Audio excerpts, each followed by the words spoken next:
So we're looking here at our conflict styles. Thomas-Kilmann came up with 5 of them. Competing, as you can see. Competing is basically my way or the highway. Now, you've never worked with anybody like that. They will fight to be right. They will fight till the end to be right even though they're wrong. They do not care about the other person's perspective. They are in it to win it. So that's your competing style. So then we look over, we have collaborating. The collaborative style is you win, it's a win-win for everyone. Someone who is collaborative, if you ever taken an assessment, you're going to the root causes, you're digging in, you're trying to figure out what is going on, how can we fix this, how can we make this a win-win. Compromising.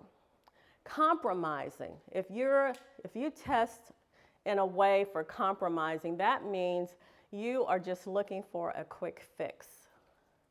You're not really interested in what the employees want, you just want to fix it and then have it go away.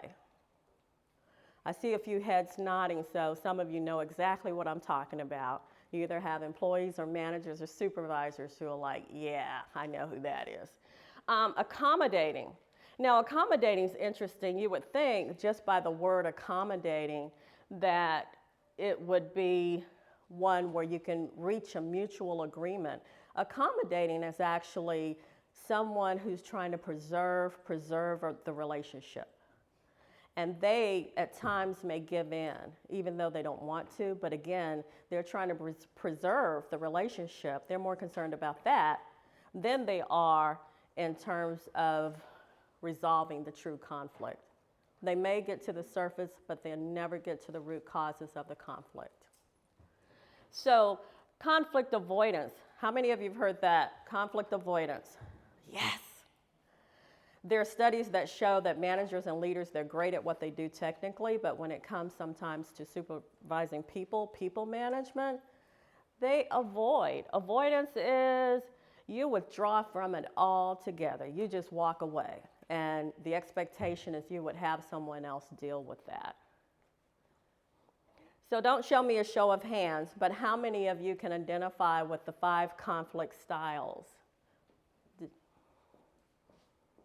Head nods, some of them, and you know what you are. And some of you may have taken an assessment and you have an idea of what conflict style you have. And the interesting thing is, what I tell people, if you take an assessment and you have a conflict style, your awareness will help you take steps to correct that. It's not a problem. But your core conflict style will always be whatever your assessment is. That does not mean that it cannot change. Well, Lee, what do you mean by that? Now, my conflict style, and I've been tested several times, is collaborating. And that's not a surprise since I'm a mediator, because I'm trying to fix it. I'm trying to get to the root cause of the problem, make sure parties are satisfied with it.